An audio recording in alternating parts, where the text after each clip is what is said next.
اے پیغمبر میرے مومن بندوں سے کہہ دو کہ نماز پڑھا کریں اور اس دن کے آنے سے پیشتر جس میں نہ اعمال کا سودا ہوگا اور نہ دوستی کام آئے گی ہمارے دیے ہوئے مال میں سے پوشیدہ اور علانیہ خرچ کرتے رہے۔ اللہ ہی تو ہے جس نے آسمانوں اور زمین کو پیدا کیا اور آسمان سے مے برسایا، پھر اس سے تمہارے کھانے کے لیے پھل پیدا کیے اور کشتیوں اور جہازوں کو تمہارے زیر فرمان کیا تاکہ وہ سمندر میں اس کے حکم سے چلیں،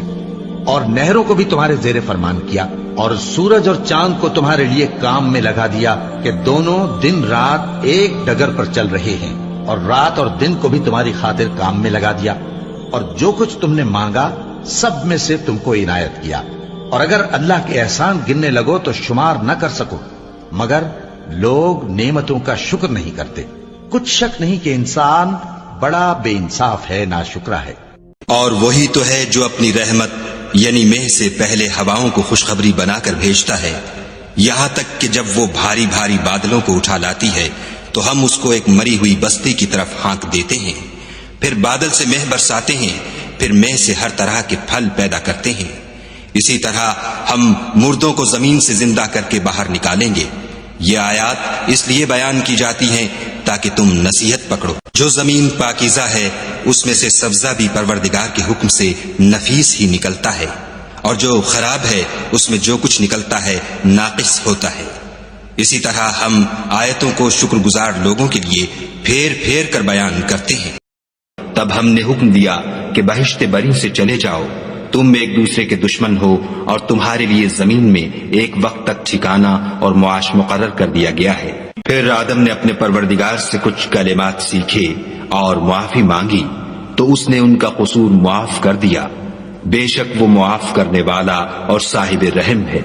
ہم نے فرمایا کہ تم سب یہاں سے اتر جاؤ، جب تمہارے پاس میری طرف سے ہدایت پہنچے تو اس کی پیروی کرنا کہ جنہوں نے میری ہدایت کی پیروی کی ان کو نہ کچھ خوف ہوگا اور نہ وہ غمناک ہوں گے، اور جنہوں نے اس کو قبول نہ کیا اور ہماری آیتوں کو جھٹلایا وہ دوزخ میں جانے والے ہیں اور وہ ہمیشہ اس میں رہیں گے۔ مومنو، جب تم آپس میں کسی میعاد معین کے لیے قرض کا معاملہ کرنے لگو تو اس کو لکھ لیا کرو، اور لکھنے والا تم میں کسی کا نقصان نہ کرے بلکہ انصاف سے لکھے، نیز لکھنے والا جیسا خدا نے اسے سکھایا ہے لکھنے سے انکار بھی نہ کرے، اور دستاویز لکھ دے، اور جو شخص قرض لے وہی دستاویز کا مضمون بول کر لکھوائے، اور خدا سے کہ اس کا مالک ہے خوف کرے، اور زر قرض میں سے کچھ کم نہ لکھوائے، اور اگر قرض لینے والا بے عقل یا ضعیف ہو یا مضمون لکھوانے کی قابلیت نہ رکھتا ہو تو جو اس کا ولی ہو وہ انصاف کے ساتھ مضمون لکھوائے، اور اپنے میں سے 2 مردوں کو ایسے معاملے کے گواہ کر لیا کرو، اور اگر 2 مرد نہ ہوں تو 1 مرد اور 2 عورتیں جن کو تم گواہ پسند کرو کافی ہیں، کہ اگر ان میں سے ایک بھول جائے گی تو دوسری اسے یاد دلا دے گی، اور جب گواہ گواہی کے لیے طلب کیے جائیں تو انکار نہ کرے، اور قرض تھوڑا ہو یا بہت اس کی دستاویز کے لکھنے لکھانے میں کاہلی نہ کرنا۔ یہ بات خدا کے نزدیک نہایت قرین انصاف ہے، اور شہادت کے لیے بھی یہ بہت درست طریقہ ہے، اس سے تم کو کسی طرح کا شک و شبہ بھی نہیں پڑے گا۔ ہاں، اگر سودا دست بدست ہو جو تم آپس میں لیتے دیتے ہو تو اگر ایسے معاملے کی دستاویز نہ لکھو تو تم پر کچھ گناہ نہیں، اور جب خرید و فروخت کیا کرو تو بھی گواہ کر لیا کرو، اور کاتب دستاویز اور گواہ معاملہ کرنے والوں کا کسی طرح کا نقصان نہ کرے۔ اگر تم لوگ ایسا کرو تو یہ تمہارے لیے گناہ کی بات ہے، اور خدا سے ڈرو اور دیکھو کہ وہ تم کو کیسی مفید باتیں سکھاتا ہے، اور خدا ہر چیز سے واقف ہے۔ اور اگر تم سفر پر ہو اور دستاویز لکھنے والا نہ مل سکے تو کوئی چیز رہن باقبضہ رکھ کر قرض لے لو، اور اگر کوئی کسی کو امین سمجھے یعنی رہن کے بغیر قرض دے دے تو امانت دار کو چاہیے کہ صاحب امانت کی امانت ادا کر دے، اور خدا سے جو اس کا پروردگار ہے ڈرے، اور دیکھنا شہادت کو مت چھپانا، جو اس کو چھپائے گا وہ دل کا گناہ گار ہوگا، اور خدا تمہارے سب کاموں سے واقف ہے۔ بے شک پرہیزگاروں کے لیے کامیابی کا گھر ہے، یعنی باغ اور انگور اور ہم عمر بھرپور جوان عورتیں اور شراب کے چھلکتے ہوئے جام، وہاں وہ نہ بیہودہ بات سنیں گے نہ جھٹلانے کی باتیں۔ اے نبی صلی اللہ علیہ وآلہ وسلم، یہ تمہارے پروردگار کی طرف سے صلہ ہوگا، جو حساب کے مطابق انعام ہوگا۔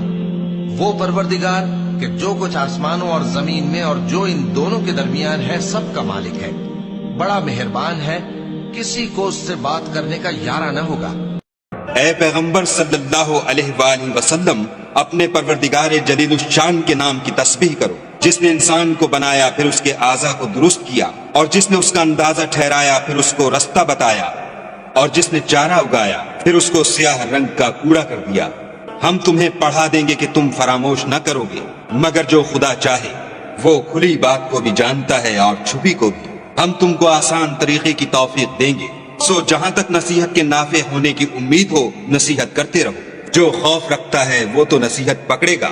اور بے خوف بدبخت پہلو تہی کرے گا، جو قیامت کو بڑی تیز آگ میں داخل ہوگا، پھر وہاں نہ مرے گا نہ جیے گا۔ بے شک وہ مراد کو پہنچ گیا جو پاک ہوا، اور اپنے پروردگار کے نام کا ذکر کرتا رہا اور نماز پڑھتا رہا۔ مگر تم لوگ تو دنیا کی زندگی کو اختیار کرتے ہو، حالانکہ آخرت بہت بہتر اور پائندہ تر ہے۔ یہی بات پہلے صحیفوں میں مرقوم ہے، یعنی ابراہیم اور موسیٰ کے صحیفوں میں۔